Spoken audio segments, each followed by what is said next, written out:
తెలంగాణ రాష్ట్ర ప్రభుత్వం తరఫున సాగునీటి పారుదల పౌర సరఫరాల శాఖ మంత్రులు ఉత్తమ్ కుమార్ రెడ్డి గారు కృష్ణా నది గోదావరి నది జలాల విషయంలో ఈ రెండు నదుల ఉపనదుల మీద నిర్మాణం జరుగుతున్న ప్రాజెక్టుల విషయంలో ఉమ్మడి రాష్ట్రంలో ఆ తర్వాత ప్రత్యేక తెలంగాణ రాష్ట్రంలో తెలంగాణ రాష్ట్ర సమితి అధికారంలో ఉన్న 9.5 సంవత్సరాల కాలంలో వాళ్ళు తీసుకున్న నిర్ణయాలు, ఆ నిర్ణయాల వల్ల తెలంగాణ ప్రజలకు అందిస్తున్న దుష్ఫలితాల మీద, అదేవిధంగా 2023 డిసెంబర్ 7 నాడు బాధ్యత చేపట్టిన ప్రజాప్రభుత్వం వారు చేసిన తప్పిదాలను సరిదిద్దడానికి చేస్తున్న ప్రయత్నాలను వివిధ సంస్థల దగ్గర, కేంద్ర ప్రభుత్వ రంగ సంస్థల దగ్గర తెలంగాణ ప్రభుత్వం యొక్క వాదనలను ఏ విధంగా వినిపించడమో వారు దాదాపుగా సవివరంగా వాస్తవాలతో కూడుకున్న నివేదికలు. ఎందుకంటే రాజకీయపరమైన ఊకదంపుడు ఉపన్యాసాలు చెప్పడం ఒక విషయము, లెక్కలతో సహా వాస్తవ పరిస్థితులను ప్రతి సంవత్సరం ఏ విధంగా ప్రభుత్వాలు నిర్ణయాలు తీసుకున్నాయి, ఆ నిర్ణయాల వల్ల తెలంగాణ రాష్ట్రానికి జరిగిన లాభాలు నష్టాలు, ఈరోజు జరుగుతున్న ప్రచారాల మీద వారు పూర్తి స్థాయిలో ఒక నివేదికను, వాస్తవాల ప్రాతిపదికన ఉత్తమ్ కుమార్ రెడ్డి గారు ఒక నివేదికను అందించి మనందరికీ కూడా ఈ సమాచారాన్ని అందించడం ద్వారా ప్రజా జీవితంలో ఉన్న మనము ప్రజలకు వివరించాల్సిన బాధ్యతను వారు మనకు ఒకసారి గుర్తు చేసినందుకు వారికి మనస్ఫూర్తిగా నేను అభినందనలు తెలియజేస్తున్నా. ఈరోజు ఈ సమావేశంలో తెలంగాణ ఉద్యమ సందర్భంగా తెలంగాణ రాష్ట్ర ప్రజల ఒక ఆకాంక్షను సాధించడానికి సర్వం వడ్డీ కొట్లాడిన వాళ్ళందరూ ఇక్కడ ఉన్నారు. అది కోదండరామ్ గారు కావచ్చు, కేశవరావు గారు కావచ్చు, శ్రీహరి గారు కావచ్చు, లేకపోతే ఈ వేదిక మీద ఉన్న చాలామంది పెద్దలు ఇక్కడ ఉన్న పెద్దలు సుఖేందర్ రెడ్డి గారు కావచ్చు, పోచారం శ్రీనివాస్ రెడ్డి గారు కావచ్చు, వీళ్ళందరూ కూడా ఉమ్మడి రాష్ట్రంలో వివిధ రాజకీయ నేపథ్యాలలో ఉన్న రాజకీయ నేపథ్యాన్ని వారు ప్రాతినిధ్యం వహిస్తున్న పార్టీల కంటే కూడా ప్రజల యొక్క అవసరాలను, ప్రజల యొక్క ఆకాంక్షను, అదేవిధంగా శ్రీనివాస్ రెడ్డి గారు సీనియర్ పాత్రికేయులుగా వారు మమ్మల్ని ఎప్పుడు ఏ చర్చలకు పోయినా మమ్మల్ని తప్పుపట్టినట్టుగా మాట్లాడేవాళ్ళు.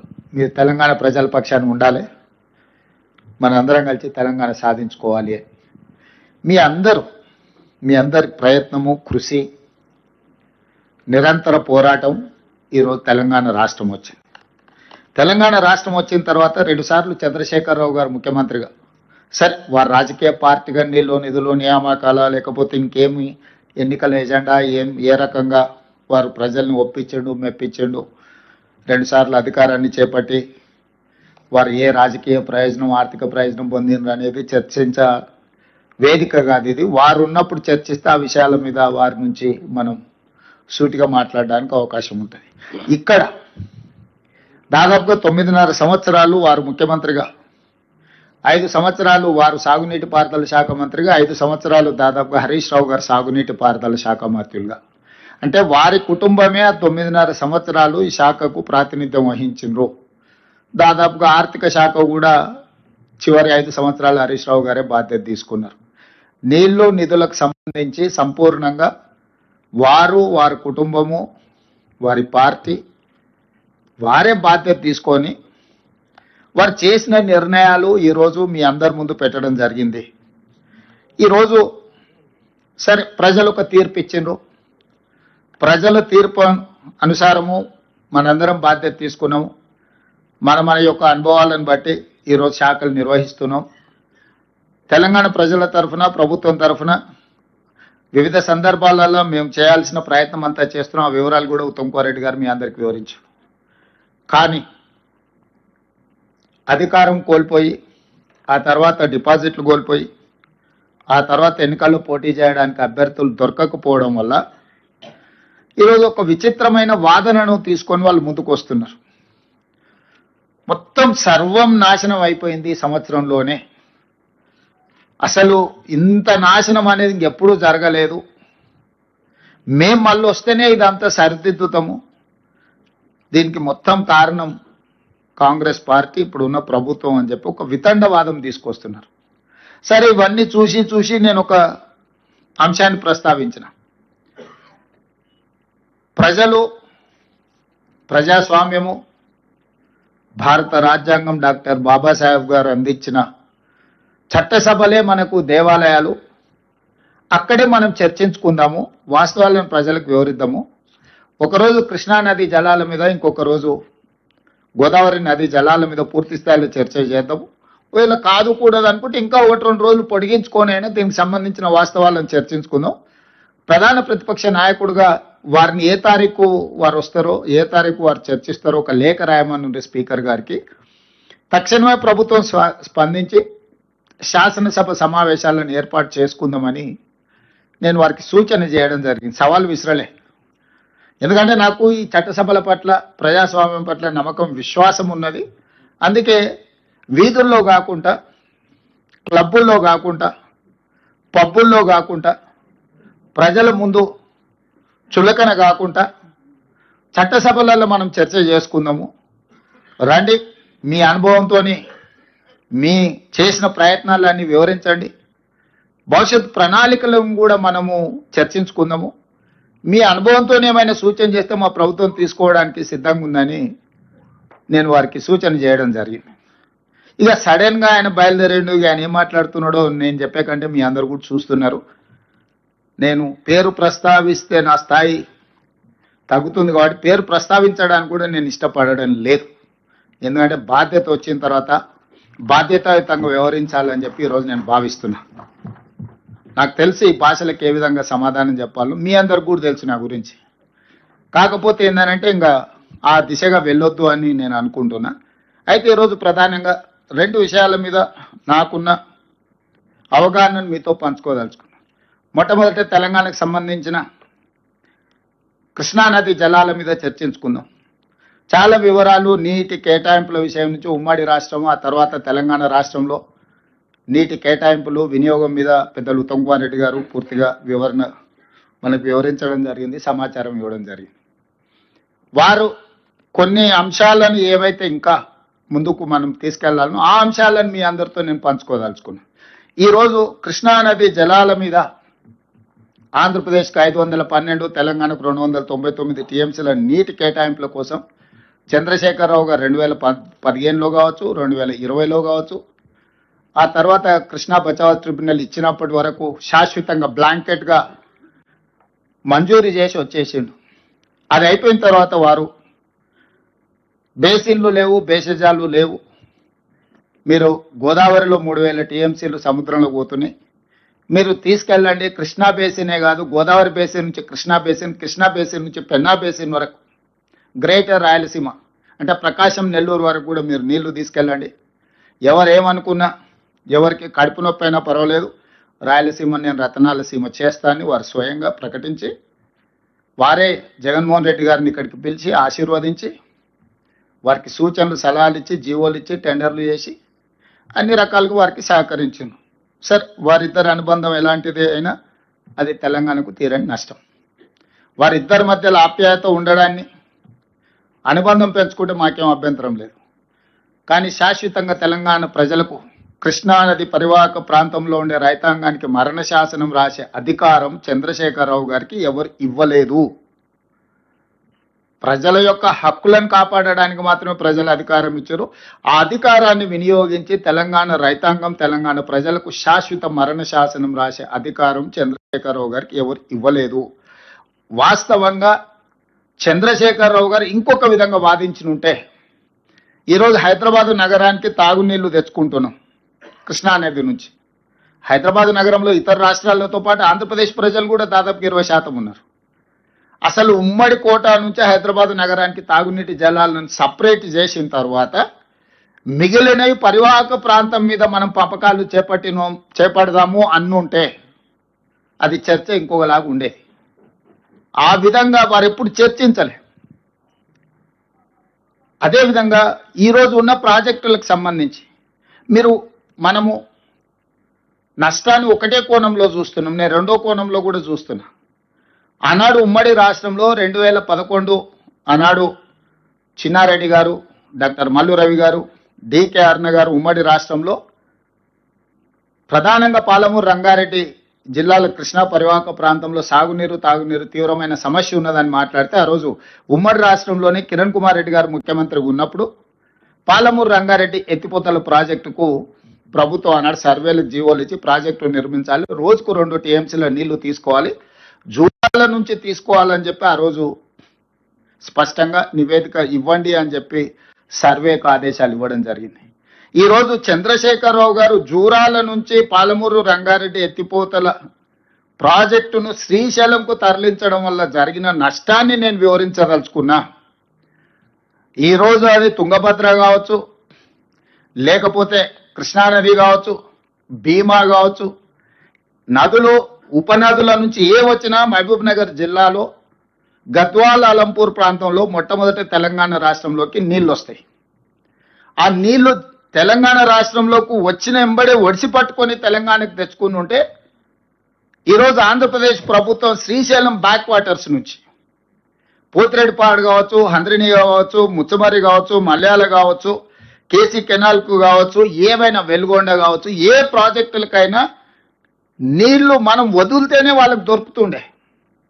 ఇవాళ నీళ్లు వచ్చినప్పుడు వచ్చిన దగ్గర పట్టుకోకుండా వదిలేసి మహబూబ్ నగర్ జిల్లాలో ఎంటర్ అయిన నీళ్లు తిరిగి మళ్ళీ కర్నూలు ప్రాంతం ఆ పక్క నుంచి తిరుక్కొని మళ్ళీ ఇక్కడికి వచ్చినప్పుడు ఇక్కడ పట్టుకుంటా అంటున్నాడు. కింద మీద ఉన్నప్పుడు పట్టుకోకుండా చివర పట్టుకోవడం వల్ల ఈ నీళ్లు కంప్లీట్గా రాయలసీమ ప్రాంతానికి వెళ్ళిపోవడంతో అక్కడొచ్చిన నీళ్లను అక్కడి నుంచి అక్కడనే దారి దోపిడీ చేసే పరిస్థితి ఈరోజు రాయలసీమ కానీ ఆంధ్రప్రదేశ్ ప్రభుత్వానికి ఇచ్చింది. చంద్రశేఖరరావు గారు తెలంగాణ రాష్ట్రంలోకి ప్రవేశించిన కృష్ణానది జలాలను ప్రవేశించిన ఎంబడే పాలమూరుకు, రంగారెడ్డికి, నల్గొండకు, ఇతర ప్రాంతాలకు తరలించకపోయిన ఉంటే ఈరోజు పోతిరెడ్డిపాడు కానీ, రాయలసీమ లిఫ్ట్ కానీ, మాల్యాల కానీ, ముచ్చమరి కానీ ఇతర ఏ ప్రాజెక్టు కూడా రాయలసీమకు నీళ్లు తరలించుకోకపోవడానికి అవకాశం లేకుండా ఉండుండే.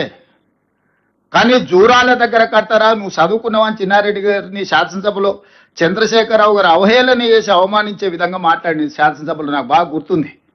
ఆ రోజు చిన్నారెడ్డి గారు, మీరు శ్రీశైలం బ్యాక్ వాటర్స్ నుంచి పాలమూరు రంగారెడ్డి ఎత్తిపోతల లిఫ్టులు పెట్టకండి, ఖర్చుతో కూడుకున్నది, మీరు జూరాల నుంచి ఇట్టే తరలించుకుంటే మనకు ప్రయోజనం అని ఆ రోజు చిన్నారెడ్డి గారు అంటే, చిన్నారెడ్డి గారిని చాలా వారు సౌమ్యులు కాబట్టి స్వయం వెనక్కి తిరగానులే అంత అవమానకరంగా మాట్లాడు.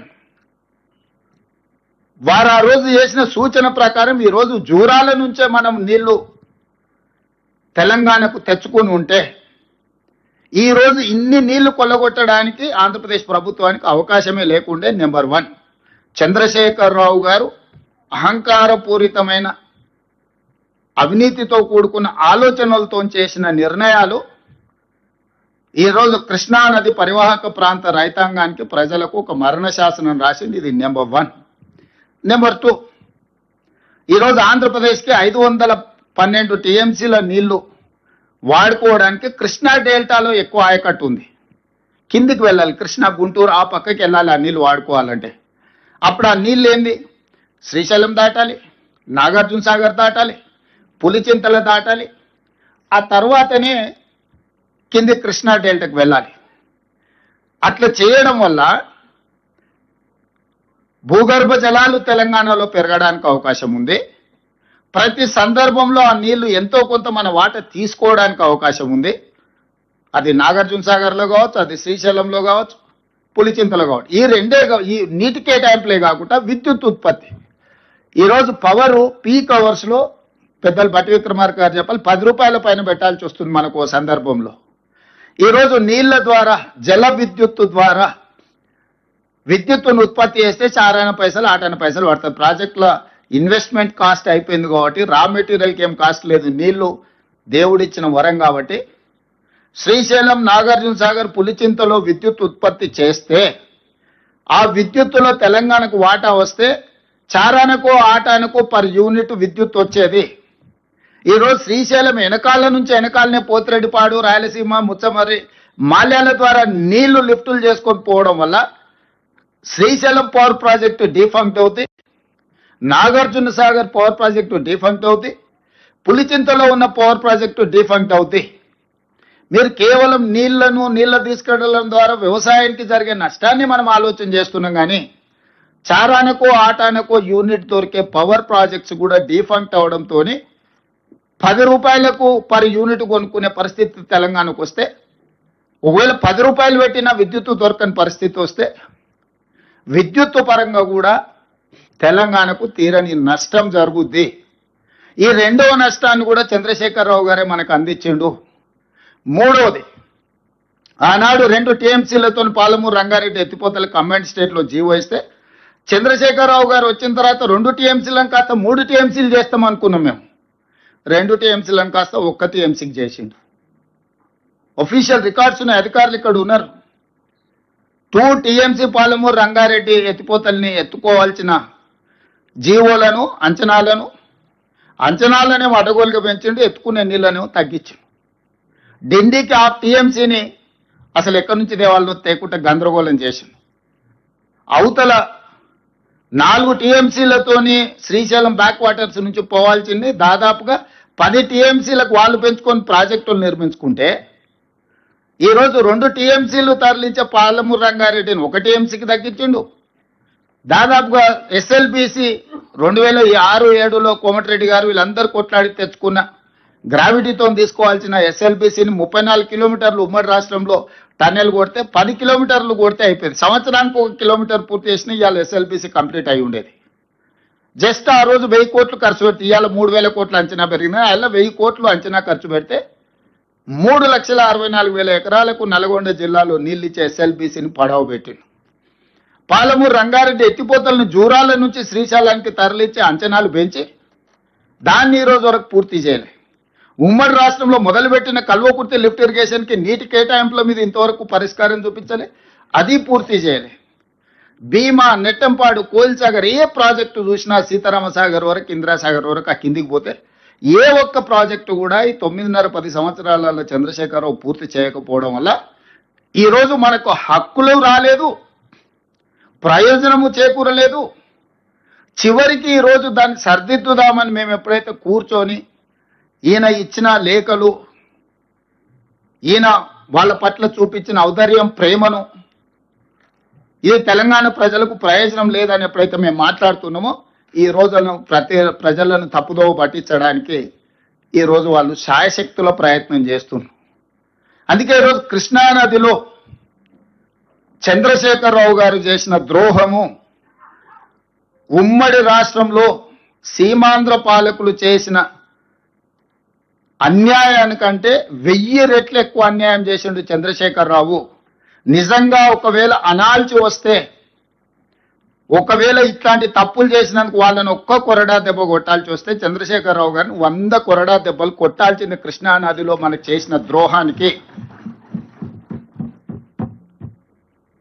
అలాంటిది ఈరోజు ఎదురుదాడి ఎట్లా అంటే ఇంకా అడ్డు అదుపు లేదు, వాస్తవాల ప్రాతిపదిక లేదు. కాబట్టి ఈరోజు కృష్ణానదిలో నీళ్ల కోసము సంబంధిత సంస్థల దగ్గర, కేంద్ర ప్రభుత్వం దగ్గర అప్ టు సుప్రీం కోర్టు రెగ్యులర్గా మానిటరింగ్ చేయడం కాదు, రెగ్యులర్గా ఉత్తమ్ కుమార్ రెడ్డి గారు పాపం ఆయనే పోయి కూర్చొని గంటల కొద్దీ అక్కడ జరిగే ప్రొసీడింగ్స్ని, ట్రాన్స్మిషన్ లాస్ ఉండొద్దు, రేపు అధికారులు వినొచ్చి చెప్పినప్పుడు కొంత చెప్తారు కొంత చెప్పారని మేమిద్దరం చర్చించుకొని ఎప్పుడు ఏ కేసు ఉన్నా వారే స్వయంగా వెళ్ళి అక్కడ కోర్టులో కూర్చొని అక్కడ అధికారులతో అందరిని తీసుకెళ్ళి అక్కడ అడ్వకేట్లతో కూర్చొని పూర్తిగా డిస్కషన్స్లో ఇన్వాల్వ్ అయ్యి తెలియని కూడా తెలుసుకొని అవగాహన కల్పించుకొని పూర్తి స్థాయిలో కృష్ణానదిలో మనకు కావాల్సిన హక్కుల కోసం, తెచ్చుకోవాల్సిన నీటి కేటాయింపుల కోసం మేము పూర్తి పెద్ద ఎత్తున ప్రయత్నం చేస్తుంటే ఈరోజు బురద జల్లుతుండ్రు. వారి నిర్ణయం వల్ల నీళ్లు ప్రాజెక్టులు ఆలస్యం అవడం, తద్వారా నీళ్లు వినియోగించుకోకపోవడం, ఈరోజు శ్రీశైలం బ్యాక్ వాటర్స్లో వాళ్ళు తరలించుకోపోవడానికి అవకాశం ఇవ్వడం వల్ల కంప్లీట్గా పవర్ ప్రాజెక్ట్స్ కూడా డిఫంక్ట్ అయిపోతున్నాయి. ఈరోజు వేల కోట్ల రూపాయలు ఖర్చు పెట్టినా కూడా ప్రాజెక్టులు కట్టలేం. అప్పట్లో పెద్దలు కట్టారు కాబట్టి శ్రీశైలం, నాగార్జున సాగర్, పులిచింతలు పవర్ ప్రాజెక్ట్స్ ఈరోజు డెట్ ఫ్రీ అయిపోయినాయి. ఇవాళ పవర్ ప్రాజెక్టులు అన్నీ కూడా డిఫంక్ట్ అవుతున్నాయి. అంతర్జాతీయ జల విధానము ఒక బేసిన్లో అవసరాలు తీరిన తర్వాత ఇంకొక బేసిన్కి నీటిని తరలించాలి. ఏ రకంగా చంద్రశేఖరరావు గారు బేసిన్లు లేవు, బేసిజాలు లేవు అని చెప్తాడు? ఎవరిచ్చిండ్రు ఆయనకి అధికారం? ఏ హోదాలో ఆయన బేసిన్లు లేవు, బేసిజాలు లేవు, మీరు గోదావరి జలాలను కృష్ణా దాటించి పెన్నాకు తీసుకెళ్ళండి, మీకెందుకు నేను చూసుకుంటా అని వాళ్ళ తరఫున ఒకళ్ళతో పుచ్చుకుంటాడు? వాళ్ళ పట్ల వాళ్ళ పక్షాన పాలెగాడి కింద మారిండా? ఇది అడుగుదామంటే ఆయన రాడు. వాస్తవాలు వివరిద్దామని అంటే ఆయన చర్చ కుదరదు అంటాడు. పిల్లలు వచ్చాం అని చిల్లర మాటలు మాట్లాడతారు. ఇటు తిప్పుతాటు అటు తిప్పుతాడు. అట్లాంటి మాటలకు చాలా మంది ఉన్నారు సమాధానం చెప్పడానికి. కాకపోతే ప్రభుత్వం నడుపుతున్నాం కాబట్టి ఒక విధానం. రెండవది ఇంకా గోదావరి. ఇవాళ గోదావరి నది మీద ఆనాడు ఉమ్మడి రాష్ట్రంలో 2007-8లో కాంగ్రెస్ పార్టీ రాజశేఖర రెడ్డి గారు ఉన్నప్పుడు ప్రాణహిత చేవెళ్ళ, డాక్టర్ బాబాసాహెబ్ అంబేద్కర్ తుమ్మిడిహెట్టు నుంచి మొదలుపెట్టి చేవెళ్ళ వరకు తీసుకురావాలని ప్రాణహిత నుంచి మొదలుపెట్టి చేవెళ్ళ అని ప్రాజెక్టు పేరే ప్రాణహిత చేవెళ్ళ. వెంకటస్వామి గారి సూచన మేరకు డాక్టర్ బాబాసాహెబ్ అంబేద్కర్ గారి పేరును ఆ రోజు జోడించడం జరిగింది నాకున్న సమాచారం. మరి ఈరోజు ఆ ప్రాజెక్టును తుమ్మిడిహెట్టి నుంచి ప్రాంతాన్ని మార్చిండు. మేడిగడ్డ, అన్నారం, సుందిల అంచనాలు మార్చిండు, పేరు మార్చిండు కాళేశ్వరం. సరే, స్వార్థం కోసం ఏదైనా చేసిండని ఒక క్షణం ఏదైనా అనుకున్నా, ఎందుకు రంగారెడ్డి జిల్లాలో, నల్గొండ జిల్లాలో ఆయకట్టును తొలగించిండు? బేసిన్లు లేవు, బేసిజాలు లేవని చెప్పిన చంద్రశేఖరరావు గారు 23, 24, 25, 26 ప్యాకేజీలు దాదాపుగా నల్గొండ మన రంగారెడ్డి జిల్లాలో 23 దాటిన తర్వాత 24, 25, 26 ప్యాకేజీలు చేవెళ్ళ, తాండూరు, పరిగి, వికారాబాద్ దాదాపుగా 2.5 లక్షల ఎకరాలకు ఆ రోజు ప్రాజెక్టులో ఇంక్లూడ్ అయి రంగారెడ్డి జిల్లాకు నీళ్ళు ఇవ్వాలని. అదేవిధంగా నల్గొండ జిల్లాకి ఇచ్చిన నల్గొండ కానీ ఇతర అసెంబ్లీలు అవి కలిసి దాదాపుగా 4 లక్షల ఎకరాల ఆయకట్టును తొలగించండు. రంగారెడ్డి జిల్లాను మొత్తం తీసేసిండు. ఎందుకు కాళేశ్వరం అనే పేరు పెట్టిండే ప్రాణహిత చేవెళ్ళ అంటే, చేవెళ్ళ ఉంటే చేవెళ్ళకు నీళ్లు రాకపోతే నిలదీస్తారని చెప్పి రంగారెడ్డి జిల్లాకు అన్యాయం చేయడానికి ఏం కారణం చెప్పిండు? రంగారెడ్డి జిల్లా కృష్ణా బేసిన్లో ఉంది. ఒకవేళ గోదావరి జలాలను మనం రంగారెడ్డి జిల్లాలో వాడుకుంటే కృష్ణా వాటర్ ట్రిబ్యునల్లో మనకు రంగారెడ్డి జిల్లా నీటి కేటాయింపులకు సమస్య వస్తుంది. కాబట్టి ఇది తొలగించినప్పుడు కారణం చెప్పిండు. నేను ఇప్పుడు అడుగుతున్న చంద్రశేఖరరావు గారిని, నువ్వే స్వయంగా చెప్పినావు బేసిన్లు లేవు, బేసిజాలు లేవు, నీళ్లు ఉంటే ఎక్కడైనా వాడుకోవచ్చు అని. బేసిన్లు లేవు, బేసిజాలు లేవానేమో గోదావరి జలాలను కృష్ణా బేసిన్ దాటి పెన్నా బేసిన్కు తరలించమని సీమాంధ్రులకు చెప్పినావు. కానీ కృష్ణా బేసిన్ కానుకోనున్న, గోదావరి బేసిన్ కానుకోనున్న కృష్ణ ఉమ్మడి రాష్ట్రంలో స్పష్టంగా చట్టంలోనే పెట్టింది అన్నాడు. ఇట్లాంటి సమస్యలు వస్తాయి కాబట్టి చట్టంలో 11th షెడ్యూల్లో నీటి కేటాయింపులకు సంబంధించి స్పష్టంగా 11వ షెడ్యూల్లో స్పష్టంగా ఈ చట్టం 2014 రాష్ట్ర పునర్విభజన చట్టంలో ఇట్లాంటి తలమాసిన వాళ్ళు ఉంటారు, తలాతోక లేకుండా మాట్లాడతారు. భవిష్యత్తులో ఇది సమస్య కాకూడదని స్పష్టంగా చెప్పారు. ఏం చెప్పిండ్రు? పనులు నడుస్తున్న ప్రాజెక్టుల కార్యనిర్వహణ, కృష్ణా మరియు గోదావరి నదులపై మున్ముందు చేపట్టబోయే ప్రాజెక్టు పనులకు సంబంధించి సదరు ప్రాజెక్టులు ఉన్న భూమి ప్రాంతం ఏ రాష్ట్ర ప్రభుత్వ అధికార పరిధిలో ఉంటుందో ఆ రాష్ట్ర ప్రభుత్వానికి వాటి బాధ్యత ఉంటుంది. స్పష్టంగా పాయింట్ నెంబర్ 8లో స్పష్టంగా రాష్ట్ర పునర్విభజన చట్టంలో పార్లమెంట్లో శాసనం చేసిండ్రు.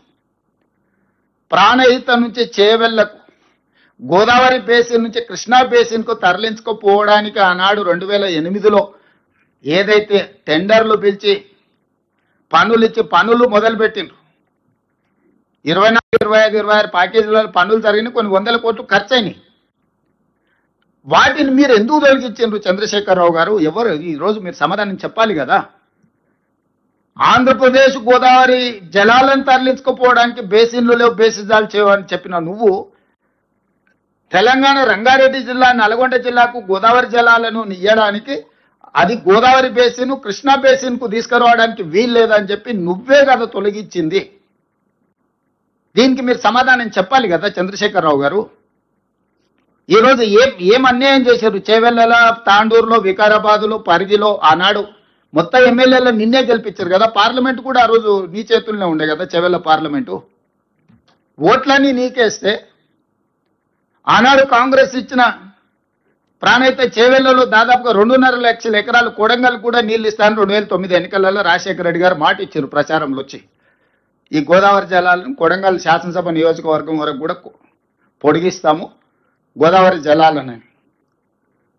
రాయలసీమకు సంబంధించిన, ఆంధ్రప్రదేశ్కు సంబంధించిన ఆనాటి ముఖ్యమంత్రి రాజశేఖర రెడ్డి గారు చేవెళ్లకు, వికారాబాద్కు, తాండూరుకు, పరిగికి, కొడంగల్కు గోదావరి జలాలు ఇస్తా అని టెండర్లు పిలిచి ప్రాజెక్టులు ప్రారంభించి 100 కోట్ల రూపాయలు ఖర్చు పెడితే తెలంగాణ జాతిపితనని పదే పదే చెప్పుకోవడానికి ప్రయత్నం చేస్తావు కదా. ఎందుకు వీటిని తొలగించినవు? దీనికి సమాధానం చంద్రశేఖరరావు గారు అయితే చెప్పాలి కదా. మనం ఆలోచన చేయాలి కదా. ఈరోజు ఎటి దిప్పిన తుమ్మిడి హైటీ నుంచి తీసుకొస్తే గ్రావిటీతోని శ్రీపాద ఎల్లంపల్లికి వస్తాయి. పైనుండే నీళ్ళని పైననే పట్టుకొని పైనుంచి కిందికి ఇచ్చుకుంటూ రావాలా అనేది కాంగ్రెస్ విధానం. దాంతో తక్కువ ఖర్చు అయితే, విద్యుత్తు తక్కువ అవుతుంది, తద్వారా మెయింటెనెన్స్ కాస్ట్ తగ్గుతుంది. శ్రీపాద ఎల్లంపల్లికి తీసుకొచ్చిన తర్వాత అక్కడి నుంచి ఎస్ఆర్ఎస్పి నుంచి తర్వాత ఉండే కొండపోచమ్మ కావచ్చు, రంగనాయక సాగర్ కావచ్చు, లేకపోతే మల్లన్న సాగర్ కావచ్చు, మిగతా ఏ రిజర్వాయర్లు అయినా నింపుకొని అది రంగారెడ్డి జిల్లా వరకు తేవాలనేది ఆనాటి ప్రణాళిక. ఇటువైపు నల్గొండ దిక్కు తీసుకెళ్ళాలి, ఇటువైపు రంగారెడ్డికి తేవాలి, ఉమ్మడి మెదక్కు తేవాలి. వీటన్నిటిని కూడా ఆనాడు పెట్టుకున్న లెక్క ప్రకారం ఆదిలాబాద్లో 1,56,000 ఎకరాలు, కరీంనగర్లో 1,71,000 ఎకరాలు, మెదక్ జిల్లాలో 5,19,000 ఎకరాలు, నల్గొండకు 2,29,000 ఎకరాలు, నిజామాబాద్కు 3,04,000 ఎకరాలు, రంగారెడ్డికి 2,46,000 ఎకరాలతో నీళ్ళు ఇవ్వాలని ఆ రోజు కాంగ్రెస్ పార్టీ ప్రాజెక్టును చేసింది. ఇప్పుడు నల్లగొండ కోతలు విధించినావు, రంగారెడ్డి జిల్లాను పూర్తిగా తొలగించినావు. ఏంది కారణం అంటే గోదావరి జిల్లాలు కృష్ణా బేసిన్కు తీసుకెళ్తే బేసిన్ల పంచాయతీ వస్తుంది. బేసిన్ల పంచాయతీ వస్తే మళ్ళీ కృష్ణా వాటర్ ట్రిబ్యునల్ మనకు నీటి కేటాయింపులప్పుడు అన్యాయం జరుగుతుంది. ఇది ఒక లాజిక్ చెప్పిండు. పోనీ ఈ లాజిక్నే పట్టుకుందాం కోసేపటికి. రాయలసీమకి బేసిన్లలో బేసిజాలు లేవని మమ్మల్ని అందరినీ తిడుతుంది కదా.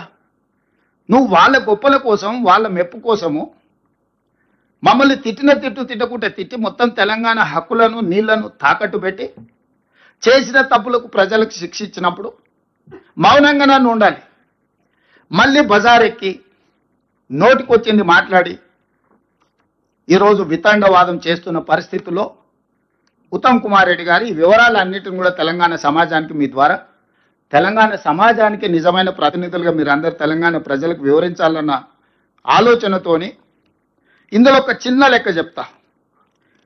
ఉమ్మడి రాష్ట్రంలో కాంగ్రెస్ పార్టీ ఇచ్చిన నీళ్లు, దాని ధర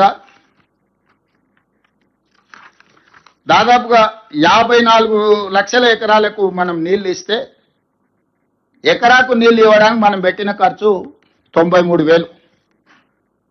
చంద్రశేఖరరావు గారు వచ్చినాక 15 లక్షల ఎకరాలకు నీళ్లు ఇస్తే 1 ఎకరాకు 11 లక్షల రూపాయల పైన ఖర్చు పెట్టింది. మేము ఆనాడు 54 లక్షల ఎకరాలకు కాంగ్రెస్ పార్టీ తెలంగాణలో నీళ్లు ఇచ్చింది. ఆ నీళ్లకు మనం పెట్టిన ఖర్చు ఎకరాకు 93,000. బీసీ రేషియో అన్నారు కదా, కాస్ట్ బెనిఫిట్ రేషియో అని ఉత్తమ్ కుమార్ రెడ్డి గారు చెప్పారు కదా. ఆ లెక్కల ప్రకారము మనం పెట్టిన ఖర్చు 93,000 ఎకరాకైతే ఈరోజు చంద్రశేఖరరావు గారి యొక్క ధనదాహము 11,47,000 దాదాపుగా ఖర్చు అయింది. 11.5 లక్షల రూపాయలు పర్ ఎకర్ ఖర్చు పెట్టింది. 15 లక్షల ఎకరాలకు నీళ్ళు ఇచ్చినట్టే 1,81,000 కోట్ల రూపాయలు ఇప్పటికే పేమెంట్ జరిగింది. 2 లక్షల కోట్ల రూపాయలు చంద్రశేఖరరావు కాంట్రాక్ట్లకు ఖర్చు పెడితే 1000 కోట్లతో పూర్తి ఎస్ఎల్పిసి పూర్తి కాలే, 400-500 కోట్లతో పూర్తి బీమా కానీ, నెట్టంపాడు కానీ, కోల్చాగర్ కానీ ఏ ప్రాజెక్టు పూర్తి కాలేదు. ఉమ్మడి రాష్ట్రంలో పెండింగ్ ఉన్న ప్రాజెక్టులు తెలంగాణ రాష్ట్రం వచ్చిన తర్వాత ఒక్క ప్రాజెక్ట్ అయినా పూర్తి చేసినా చంద్రశేఖరరావు గారిని చర్చకు రమ్మని నేను అడుగుతున్నా. ఒకవేళ నువ్వు ఉమ్మడి రాష్ట్రంలో అన్యాయం జరిగిందని ఏదైతే చెప్పినావు, ప్రత్యేక రాష్ట్రంలో నువ్వు ఏదైనా ఒక్క ప్రాజెక్ట్ అని 100% ఇదైంది, ఇది నేషనలైజ్ చేసినా, దీన్ని డెడికేట్ చేసినా, మేమన్న పోతే, నేను ఉత్తమ్ కుమార్ రెడ్డి గారు పోతే, సిఆర్ పాటిల్ గారు తీసి 11 ఏఐబిపి ప్రాజెక్టులు తెలంగాణలో ఉన్నాయి. అంటే ఏఐబిపి అంటే కేంద్ర ప్రభుత్వం 90% నిధులు ఇస్తారు, 10% మనం ఖర్చు పెడితే సరిపోద్ది. 11 ప్రాజెక్టులు ఇన్కంప్లీట్ ప్రాజెక్టులు ఉన్నాయి మీ తెలంగాణ రాష్ట్రంలో. మీకు మేము నిధులు ఇస్తే కూడా మీరు ఖర్చు పెట్టి పూర్తి చేసుకోకపోతే మీరు ఎట్లా నడుపుకుంటారు మీ రాష్ట్రాన్ని అని చెప్పి ప్రాజెక్టులు తీసి మా చేతిలో పెడితే, ఇక మేము జరిగిపోయిన దానికి ఇక జరిగిపోయింది అని చెప్పి కొత్తగా మేము ఒక టార్గెట్ పెట్టుకొని కంప్లీట్ చేసుకొని వస్తాం వీటిని అని చెప్పి మేము చెప్పాల్సి వచ్చింది. తల దించుకోవాల్సిన పరిస్థితి. ఏఐబిపి ప్రాజెక్టులు స్టేట్ గవర్నమెంట్ ఫండ్స్ పెట్టాల్సిన పర్లేదు, జస్ట్ ఫోకస్ పెడితే చాలు. ఎందుకంటే వాటి మీద ఫోకస్ ఎందుకు పెట్టలేదా అంటే, దాని మీద ఫోకస్ పెడితే సార్కి వచ్చే ఆదాయం ఏం లేదు. కాంట్రాక్టర్లకు మాత్రమే పనులు చేసిన పనులకు బిల్లులు ఇస్తే అక్కడికక్కడ సరిపోతుంది కాబట్టి సార్కు దాని మీద తీరిక లేదు, ఫోకస్ లేదు. అందుకే ఈరోజు ఈ అన్ని వాస్తవాలను మీ దృష్టిలో పెట్టి చివరికి ఆయన పదే క్లబ్, పొద్దుపూట అయితే క్లబ్బుల్లో, రాత్రి అయితే పబ్బుల్లో చర్చ చేద్దామని చాలా ఉబలాట పడుతున్నాడు. ఒక సూచన చేయదలుచుకున్న చంద్రశేఖరరావు గారికి, మీరు సుదీర్ఘమైన అనుభవం ఉంది, ప్రజా జీవితంలో ఉన్నారు, 40 సంవత్సరాలు. మీ అనుభవాన్ని పరిగణలోకి తీసుకుంటాం, మీ ఆలోచనలని తెలంగాణ ప్రజలకు సూచన కింద ప్రయోజనం చేకూరే విధంగా ఇస్తే తప్పకుండా వాటిని రాష్ట్ర ప్రభుత్వం ఆమోదిస్తుంది. మీరు ఏ తారీఖు చెప్పినా శాసనసభ సమావేశాలు, శాసన మండలి సమావేశాలు ఏర్పాటు చేస్తాం. అన్ని రాజకీయ పార్టీల ప్రజాప్రతినిధులను వాళ్ళ సూచనలు తీసుకుంటాం. అసెంబ్లీకి స్పీకర్ గారు అనుమతితో ఎక్స్పర్ట్స్ని కూడా పిలవడానికి ఒక స్కోప్ ఉంది. అడ్వకేట్ జనరల్ నుంచి ఎక్స్పర్ట్స్ని ఏదైనా ఒక సబ్జెక్ట్ ఉన్నప్పుడు శాసనసభలో అంతేనా సికేంద్రని దగ్గర పిలవచ్చు కదా. కౌన్సిల్ చైర్మన్ గారు కూడా చెప్తున్నారు, ఇట్లాంటి ప్రత్యేకమైన సందర్భంలో ఎక్స్పర్ట్స్ని కూడా హౌస్లోకి రప్పించవచ్చు, వాళ్ళ ఆలోచనలు కానీ వాళ్ళ సూచనలు కానీ తీసుకోవచ్చు అంటున్నారు. తెలంగాణ రాష్ట్ర ప్రభుత్వం సిద్ధంగా ఉంది. రాజకీయ పార్టీలుగా, ప్రజాప్రతినిధులుగా మనకు భిన్నాభిప్రాయాలు ఉన్న ఎక్స్పర్ట్స్ ఒపీనియన్ కూడా శాసనసభలో ప్రజలకు వినిపిద్దాం. ఇది ఒక మార్గం.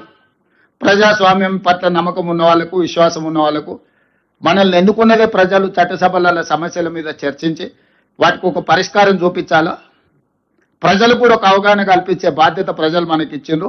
నా మొట్టమొదటి ఆప్షన్ శాసనసభ సమావేశాలు. మీరు ఎప్పుడు స్పీకర్ గారికి లేఖ రాసినా మేము చర్చలకు ప్రభుత్వం వైపు నుంచి కూడా మేము సానుకూలంగా స్పందిస్తాం. శాసనసభలో, శాసన మండలిలో కృష్ణానది జలాల మీద, గోదావరి నది జలాల మీద, ఉమ్మడి రాష్ట్రంలో జరిగిన నిర్ణయాల మీద, మీరు 9.5 సంవత్సరాల పరిపాలన తీసుకున్న నిర్ణయాల మీద, ఈ సంవత్సరన్నరలో మేము తీసుకున్న నిర్ణయాల మీద కూలంకషంగా సబ్జెక్టుల వారిగా చర్చిద్దాం, ప్రజలకు వివరిద్దాం. ఈ ప్రభుత్వం సహేతుకమైన సూచనలు, సలహాలు వస్తే తప్పకుండా పాటిస్తుంది. ఎక్స్పర్ట్స్ ఒపీనియన్ కూడా ప్రజలకు, ఇంతకుముందు బట్టి గారు చెప్పారు, ఎక్స్పర్ట్స్ని మనం అందరినీ కాన్ఫిడెన్స్లోకి తీసుకోవాలా, స్టేక్ హోల్డర్స్ని కాన్ఫిడెన్స్లోకి తీసుకోవాలన్నారు.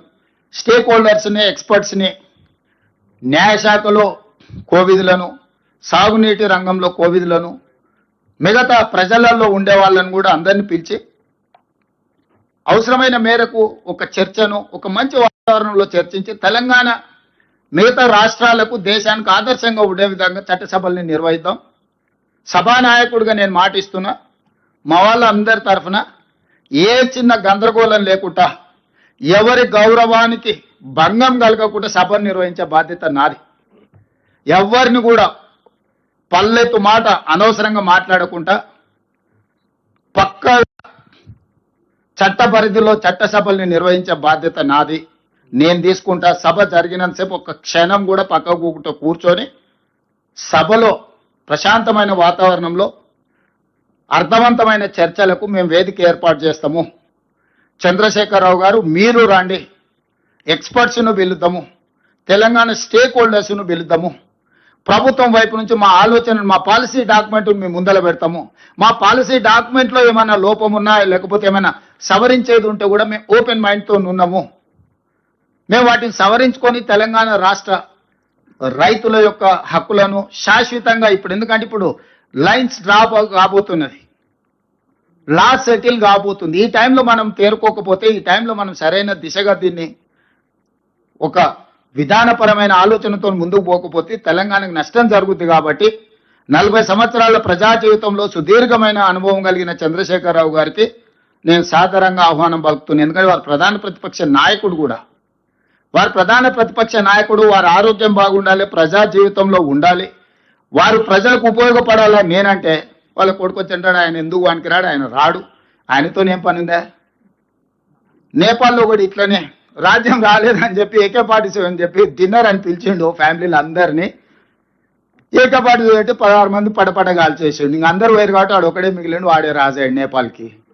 ఇట్లాంటివి ఆదర్శంగా తీసుకుంటారు. మేమేం చేస్తాం, మీ కుటుంబంలో ఏదైనా ప్రాబ్లం ఉంటే మీరు కూర్చోవాలి, కుటుంబ పెద్దలతోనో కుల పెద్దలతోనో కూర్చొని పంచాయతీ తెంచుకోవాలి.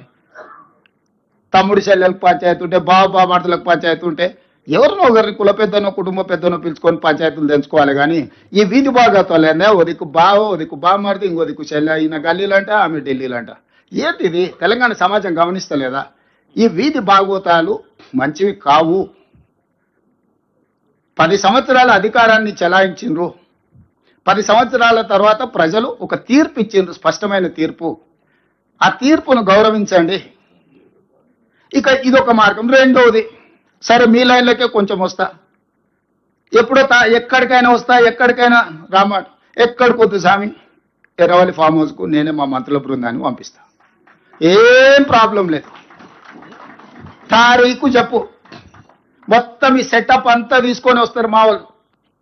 ఎర్రవల్లి ఫామ్ హౌస్లోనే చర్చ పెడతాము. చంద్రశేఖరరావు గారి ఆరోగ్యం అంత గొప్పగా లేదు, రావడానికి ప్రయాణం చేయడానికి ఏమైనా ఆరోగ్యం సహకరించకపోతే మీరు కుర్చీ వేసుకొని అక్కడ కుర్చీలో కూర్చోండి. చంద్రశేఖరరావు గారు మొత్తం మాక్ అసెంబ్లీ అని తెలంగాణ ఉద్యమంలో కోదండరామ్ గారు నిర్వహించేవాళ్ళు. శ్రీనివాసరెడ్డి గారు కూడా అప్పుడు అందులో ప్రశ్నలు అడిగి మమ్మల్ని అందరినీ మాక్ అసెంబ్లీ నిర్వహిద్దాం ఎర్రవల్లి ఫామ్ హౌస్లోనే, మా మంత్రుల బృందాన్ని నేను పంపిస్తా, అన్ని వివరాలు చర్చించుకుందాం. కాదు కూడదు అని ఒకవేళ అంటే చంద్రశేఖరరావు గారు పిలిస్తే నేను కూడా వస్తా. నాకేం బేసిజాలు లేవు. నాకంటే సీనియర్ ఆయన పబ్లిక్ లైఫ్లో, ప్రజా జీవితంలో, అనుభవంలో చంద్రశేఖరరావు గారు. వారి ఆరోగ్యం సహకరిస్తలేదు, లేదు ముఖ్యమంత్రి గారు కూడా రావాల్సిందే. చర్చలు ముఖ్యమంత్రి లేకపోతే సమర్థవంతమైన అర్థవంతమైన చర్చలు జరగవు. ముఖ్యమంత్రి కూడా ఈ చర్చలు పాల్గొనాలి అని చంద్రశేఖరరావు గారు కోరుకుంటే ఎర్రవల్లి ఫామ్ హౌస్లో జరగబోయే ప్రజాప్రతినిధుల సమావేశానికి నేను కూడా వస్తాను. తారీఖు నిర్ణయించండి. క్లబ్బులు పబ్బులు అంటేనే మాకు కొంచెం ఇబ్బంది, మేము వాటికి దూరం మొదటి నుంచి. ఇప్పుడు కాదు, చదువుకునేటప్పటి నుంచి కూడా క్లబ్బులకు పబ్బులకు దూరము. ఈ తెలంగాణ వచ్చినప్పటి నుంచి వాటి మీద ఎన్నో బైక్ ఛాలెంజ్లు చేసినాం. గంజాయికి డ్రగ్స్కు వ్యతిరేకంగా ఎన్నో నిర్ణయాలు తీసుకున్నాం. ఈగలని ఈ డ్రగ్స్ను నియంత్రించడానికి, గంజాయిని నియంత్రించడానికి, గంజాయి బ్యాచ్లను అణచివేయడానికి ఒక ఒక ఒక స్ట్రాంగ్ ఆర్గనైజేషన్ ఎస్టాబ్లిష్ చేసినాము. ఈ డ్రగ్స్ గంజాయిని అమ్మే వాళ్ళని కానీ, వినియోగించే వాళ్ళని కానీ, రవాణా చేసేటోళ్లను తెలంగాణ సరిహద్దులు దాటి లోపలికి రాకుండా ఉక్కు పాదంతో అణచివేస్తున్నాం. కాబట్టి క్లబ్బులు పబ్బుల కల్చర్కి నేను వ్యక్తిగతంగా వ్యతిరేకము. దయచేసి నన్ను క్లబ్బులకు పబ్బులకు పిలవద్దు. అయితే అసెంబ్లీకి పోదాం, లేకపోతే శాసన మండలికి పోదాం. కాదు కూడా పెద్ద ఆయన ఆరోగ్యం బాగాలేదంటే ఎర్రవల్లి ఫామ్ హౌస్ కూడా నేను వస్తా. ఇది నా సూచన. ఎవరు పెరిగిన నేపథ్యం వాళ్ళని అట్లా మాట్లాడిస్తుంటే నేను అది కూడా కాదన్నాను. నేను ఊర్లో వ్యవసాయ కుటుంబంలో పెరిగి పొద్దున్నే అన్నం తిని బయలుదేరే అలవాటు. ఈరోజు కూడా పొద్దుగాల 8కి బయలుదేరిన అన్నం తిని బయలుదేరుతాను. నేను మళ్ళీ రాత్రి ఇంటికి వచ్చే వరకు అన్నా శ్రీహరి గారు అట్లా కుదరదు, అదేంది మాకు అంటారు. కానీ కొన్నిసార్లు మనం కొన్ని వెసులుబాట్లు కల్పించాల్సి వస్తుంది, మినహాయింపులు ఇవ్వాల్సి వస్తుంది. సో మినహాయింపులు ఇచ్చైనా సరే మనం చర్చ, అంటే నా ఉద్దేశం చర్చ జరగడం, ప్రజలకు వివరాలు అందించడం, వాస్తవాలను ప్రజలకు చేరవేయడమే మా యొక్క ఉద్దేశము. ఇక్కడ ఈ సమావేశాన్ని పెడితే ఒక మాజీ మంత్రి గారు ఫోన్ చేసి మా శ్రీధర్ బాబు గారికి అట్లెట్లా మీరు అక్కడ పెట్టుకుంటారు, మీరు పెట్టుకోవడానికి లేదు కదా అంటాడండి. ఇది ప్రజాభవన్. ఇక్కడ ప్రజలు వచ్చి రెగ్యులర్ గా రిప్రజెంటేషన్స్ ఇస్తారు. ప్రజా సమస్యలకు పరిష్కారం కోసమే ఇది కట్టింది. ఇది గడి కాదు, కొద్ది మందికి పరిమితమైన వేదిక కాదు. ప్రజలు ఎవరైనా బాజాప్తా రావచ్చు, చెప్పుకోవచ్చు, ధర్మగంట కొట్టవచ్చు. ఇక్కడ ధర్మగంట కొడితే ప్రభుత్వం పలుకుతుంది, వాటిని పరిష్కరిస్తుందని. ధర్మగంట కొట్టడానికి రాజులు ఉన్నప్పుడు, రాజ్యాలు ఉన్నప్పుడు కూడా ధర్మగంట ఉండేది. పౌరులు వచ్చి ఆ గంట కొడితే ఏంది నీ సమస్య అని వినడానికి వేదిక ఉండేది. రాజరికంలో కూడా ధర్మగంట ఉండేది. అలాంటిది మీరు ధర్నా చౌక్ బంద్ చేస్తారు, ధర్మగంట బంద్ చేస్తారు, వీటిలల్లో గద్దరన్న లాంటి వాళ్ళకు ప్రవేశం నిషేధిస్తారు. వీటన్నిటిని బార్లా తెరిచి ప్రజలందరూ మేము ఆహ్వానించి ప్రభుత్వం అధికారికంగా ఇంతమంది ప్రజాప్రతినిధులను, అధికారులను పిలిచే సమావేశాన్ని ఏర్పాటు చేసుకుంటే హరీష్ రావు గారికి అభ్యంతరం. హరీష్ రావు గారు ఫోన్ చేసి మా శ్రీధర్ బాబు గారిని బెదిరిస్తున్నాడు, అట్లెట్లా పెట్టుకుంటారు మీరని. ఏంది పద్ధతి? అంటే ఇప్పుడు ఏదైనా వాస్తవాలను వివరించడానికే ప్రజా వేదికలను మేము వాడుకుంటున్నాము. మేము వ్యక్తిగత ప్రయోజనాల కోసం దేన్ని వాడుకోవడం లేదు. ఇవాళ మీకు అన్ని కూడా వాస్తవాల ప్రాతిపదికన ఒక క్రొనాలజీ ప్రకారం మంత్రి గారు వివరించారు. దీన్ని ఒక నివేదిక రూపంలో, బుక్లెట్స్ రూపంలో కంప్లీట్ గా నివేదిక తయారు చేసి రాష్ట్ర ప్రభుత్వం తరఫున వివరాలు అందరికీ కూడా అందించాలి. అదేవిధంగా బట్టి విక్రమార్క గారు చెప్పినట్టు ఎక్స్పర్ట్స్ తోని, అదేవిధంగా స్టేక్ హోల్డర్స్ తోని కూడా మళ్ళొకసారి పవర్ పాయింట్ ప్రజెంటేషన్ కూడా పెట్టడానికి శాఖ మంత్రి గారు కొంత ఇనిషియేట్ చేయాలి. మూడవది ఇది అయిన తర్వాత పాత 10 ఉమ్మడి జిల్లాలకైనా పెద్దలు కోదండరామ్ గారు, కడియం శ్రీహరి గారు, కేశవరావు గారు లాంటి వాళ్ళు మొదటి నుంచి తెలంగాణ ఉద్యమంలో ఉండి హక్కుల కోసం కొట్లాడిన వాళ్ళు పాత ఉమ్మడి 10 జిల్లాలైనా కనీసం దీన్ని ప్రజలకు వివరించే విధంగా ఒక కార్యాచరణ తీసుకొని ప్రజలకు వివరిస్తే తెలంగాణ ప్రజలకు వాస్తవ పరిస్థితులు అవగాహనలోకి వస్తాయి. వాస్తవాలను వివరించిన వాళ్ళు అయితాము. గవినోళ్ళ శ్రీనివాస్ రాయలసీమ లిఫ్ట్ మీద వేసిన మా నారాయణపేట, మా దగ్గర నుంచి మేము శ్రవణ్ అని ఒకప్పుడు TV9 రిపోర్టర్, ఇప్పుడు advocate in supreme court, personal గా తీసుకొని పర్సనల్ కెపాసిటీలో పోయి ఎన్జిటీలో కేసు వేయించి ఆనాడు స్టే తెచ్చిన తర్వాతనే రాష్ట్ర ప్రభుత్వం అందులో ఇంప్లీట్ పిటిషన్ వేసింది. సో ఇవన్నీ కూడా ప్రతి క్షణం పర్యవేక్షించుకుంటూ తెలంగాణ హక్కులను కాపాడడానికి మేము ప్రయత్నం చేస్తున్నాము. ఈరోజు ఆంధ్రప్రదేశ్ ముఖ్యమంత్రి గారికి కూడా వరద జలాలునే మేము తీసుకెళ్తామంటున్నారు. మరి అదే వరద జలాలు కాదు, నికర జలాలు, మిగులు జలాలు, వరద జలాలు ఏవైనా కావచ్చు. మా నల్గొండకు, మా రంగారెడ్డి జిల్లాకు తీసుకెళ్తే మీకు అభ్యంతరం ఏంది? నికర జలాలు గోదావరి బేసిన్లో 968, 518, 968 తెలంగాణకు, 518 ఆంధ్రప్రదేశ్కి పోతే ఎన్ని మిగిలినో తీస్తే దాంట్లో వరద జలాలలో ఎవరికి ఎంత వస్తుందో లెక్క కడతాం ప్రపోర్షనేట్ గా, ప్రోరేటా ప్రకారం. మోరార్లెస్ ఎంత పర్సెంటేజ్ నికర జలాలలో ఉందో వరద జలాలలో కూడా మోరార్లెస్ ప్రోరేటా ప్రకారం ఒక హక్కు ఉంటుంది. ఆ హక్కు ప్రకారం వరద జలాలలో మాకెంత ఉందో ఆ వరద జలాల మీకెంత వస్తుందో ఒక లెక్క తెలుసుకున్న తర్వాత పైన మేము కట్టుకుంటాం, కింద మీరు కట్టుకోండి. ఇప్పుడు పైన మేము కట్టుకోకుండా, మా నీళ్లు మేము ఒడిసి పట్టుకోకుండా, చంద్రశేఖరరావు చేసిన పాపాల వల్ల, కాళేశ్వరం కూలిపోవడం వల్ల, చేవెళ్ల ప్రాంతాన్ని మినహాయించడం వల్ల ఆ నీళ్లు మిగిలిపోయి నీ కింద వరదలాగా కనిపిస్తుంది. మేము వాడుకుంటే మీకు వరద ఉందా, బురద ఉందా, ఏముందో తేలుతుంది కదా. ఫస్ట్ మా ప్రాజెక్టులు అన్నీ చేయండి, మా కంప్లీట్ చేసుకోనియండి. ఆయన 10 ఏళ్ళు నిధులు ఖాళీ అయిపోయినాయి కానీ నీళ్లు మాత్రం మాకు రాలే. ఇప్పుడు ఆయన కట్టిన 1,00,000 కోట్లు ఖర్చు పెట్టి నికరంగా కట్టిన కాళేశ్వరం కూలిపోయింది. కూలింది కాబట్టి ఏమైనా కొన్ని నీళ్ళు నీ కింద వరదలాగా కనిపిస్తుండొచ్చు, నేను కాదంటే లేను. అవి చర్చ చేద్దాము. ఫస్ట్ నికర జలాల మీద ఒక లెక్క ఉంది, 968, 518. ఆ లెక్క మీద మనం చర్చ చేయాల్సిన అవసరం లేదు. ఆ తర్వాత ఉండే మిగులు జలాలలో మీ హక్కు ఏంది, మా హక్కు ఏంది. ఆ తర్వాత వరద జలాల మీద మీ హక్కు ఏంది, మా హక్కు ఏంది. మేమేమేమి కట్టుకోవాలనుకుంటున్నాం, మీరేమేమి కట్టాలనుకుంటున్నారు. గోదావరి రివర్ మేనేజ్మెంట్ బోర్డు దగ్గర కూర్చుందాము, మాట్లాడుకుందాము. ఈ ఈ స్టేట్ రీఆర్గనైజేషన్ యాక్ట్ని ఫస్ట్ అధికారులతో చర్చ చేయాలి, ఆ తర్వాత మంత్రులతో చేయాలి, ఆ తర్వాత అపెక్స్ కౌన్సిల్ వేసుకోవడానికి అన్ని రకాల వెసులుబాట్లు చట్టంలోనే కల్పించిండ్రు. నీకు ఇన్ఫ్లుయెన్స్ ఉంది కదా, డైరెక్ట్ పైకి పోతా అంటే ఎట్లా? ప్రతి కేసు సుప్రీంకోర్టు వినదు. Sessions court, district court, high court, తర్వాత సుప్రీంకోర్టు. నువ్వు ఈ సిస్టమ్ అంతా తీసేసి అట్నుంచి వస్తాం మేము కిందికి, మాకు అధికారం ఉంది కాబట్టి, మోడీ మేము చెప్పింది వింటాడు కాబట్టి. న్యాయం అనేది కూడా ఒకటి ఉంటుంది. న్యాయపరంగా మేము కొట్లాడుతున్నాము. మేము మిగతా వాళ్ళలాగా రోడ్ ఎక్కి ఏది పడితే అది మాట్లాడతలేము, కానీ న్యాయపరంగా ఏం కొట్లాడాలనో, ఎవరెవరికి ఇవ్వాలనో, మన ఎన్విరాన్మెంట్ అండ్ ఫారెస్ట్లో మేము కంప్లైంట్ చేయడంతో వాళ్ళు పెట్టిన అప్లికేషన్ని తిప్పి పంపినరు. మేము అందరి దగ్గరికి వెళ్తున్నాము, మాకేం బాధ ఉందో చెప్తున్నాము అందరికి, డాక్టర్ల దగ్గరకు పోయి. ఏది కాదనుకున్నప్పుడు ఏం చేస్తాం, దానికి కూడా ఒక వ్యూహము ఎత్తుగడ ఉంటుంది కదా. వ్యూహం లేకుంటేనే ఇంత దూరం వచ్చినామా? ప్రజల సహకారం లేకుంటేనే కుర్చీ వరకు చేరుకున్నామా? ఈ ప్రభుత్వాన్ని ఏర్పాటు చేసినామా? తెలంగాణ ప్రజల హక్కులను కాపాడటానికే కదా తెలంగాణ రాష్ట్రం ఇచ్చింది కాంగ్రెస్ పార్టీ. తెలంగాణ రైతుల హక్కులకు అన్యాయం జరుగుతుంటే చూసుకుంటూ కూర్చుంటుందా కాంగ్రెస్ పార్టీ? మీరేంది మాకు చెప్పేది? సలహా ఇవ్వండి, సూచన చేయండి, సహేతుకమైన విధానంతో ముందుకు రండి. అసూయతోని, అక్కస్తోని, అహంభావంతో, అహంకారంతో ఏం మాటలు అవి? అట్లాంటి మాటలకు సమాధానం చెప్పడానికి మా దగ్గర లేరనుకుంటురా?